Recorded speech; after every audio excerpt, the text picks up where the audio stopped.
توحید کا معاملہ دیکھیں، پورے قرآن میں صرف ایک گناہ ایسا ہے جس کے بارے میں اللہ تعالیٰ نے فرمایا ایک ہی سورت میں 2 دفعہ، سورت النساء کی آیت نمبر 48 میں اور 116 میں۔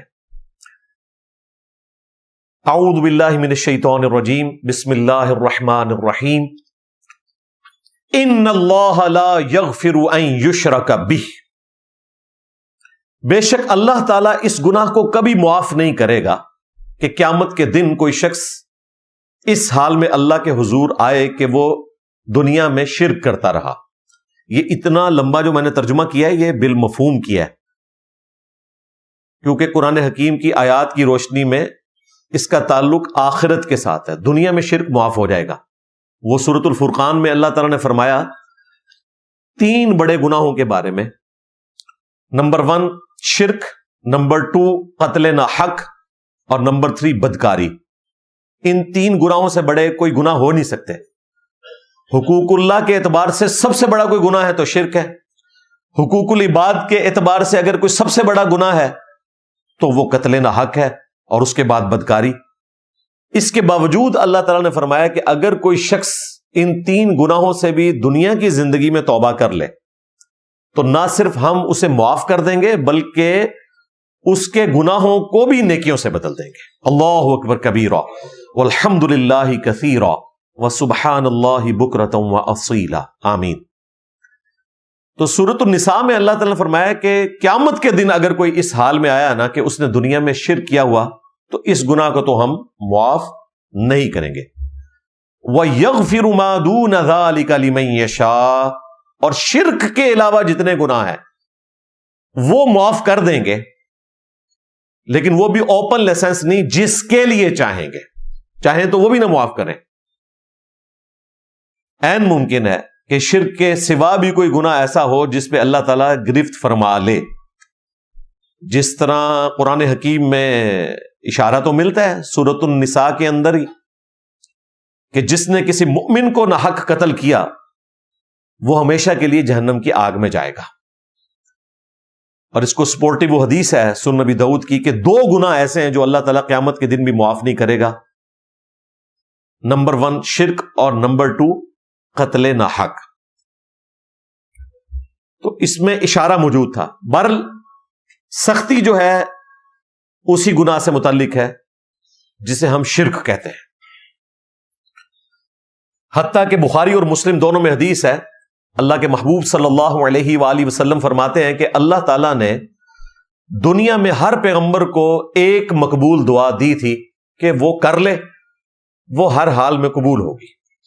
تمام انبیاء نے اپنی اپنی دعائیں اس دنیا میں کر لی ہیں، لیکن میں نے اپنی دعا اپنی امت کے لیے سنبھال کر رکھ دی ہے، اور میری اس دعا سے میرے ہر امتی کو قیامت کے دن نفع پہنچے گا میری شفاعت کے ذریعے، سوائے اس شخص کے کہ جس نے دنیا میں شرک کیا ہوا۔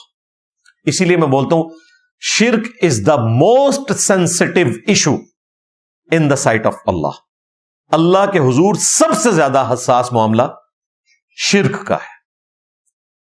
پھر وہ جو حدیث شفاعت ہے صحیح بخاری اور صحیح مسلم دونوں میں، اس کے اینڈ پہ الفاظ ہے کہ جب میں آخری دفعہ جہنم میں اپنے امتیوں کو نکالنے کے لیے جاؤں گا اللہ تعالیٰ کے اذن سے شفاعت کے ذریعے،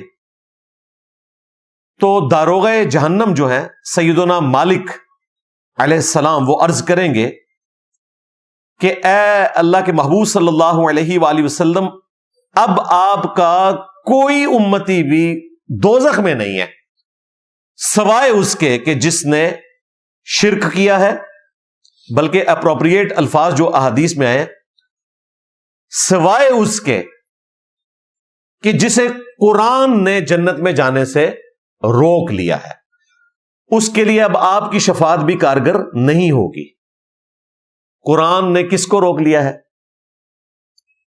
جو شرک کرنے والا ہے۔ انہ من یشرک باللہ فقد حرم اللہ علیہ الجنہ ومأواہ النار وما للظالمین من انصار، بے شک جو کوئی اللہ کے ساتھ شرک کرے اللہ تعالیٰ نے اس پہ جنت حرام کر دی ہے اور اس کا ٹھکانہ ہے جہنم کی آگ جہاں اس کا کوئی مددگار نہیں ہوگا، حتیٰ کہ اللہ کے محبوب صلی اللہ علیہ وآلہ وسلم بھی اس کے مددگار وہاں پر نہیں ہوں گے۔ صحیح مسلم میں عبداللہ ابن مسعود رضی اللہ تعالیٰ عنہ کی موقوفاً حدیث ہے کہ شب معراج نبی علیہ السلام کو 3 تحفے دیے گئے تھے۔ نمبر 1، آپ کا اگر کوئی امتی شرک نہیں کرتا ہوگا تو at the end of the day میں اسے معاف کر دوں گا، شرک نہ کرتا ہوں۔ نمبر 2، 5 نمازوں کا تحفہ جو 50 سے کم ہو کر 5 ہوئی تھی۔ اور نمبر 3، سورۃ البقرہ کی آخری 2 آیات، آمن الرسول بما انزل الیہ من ربہ والمؤمنون۔ یہ 3 تحفے آپ علیہ السلام کو شب معراج اللہ تعالیٰ کی طرف سے ملے تھے۔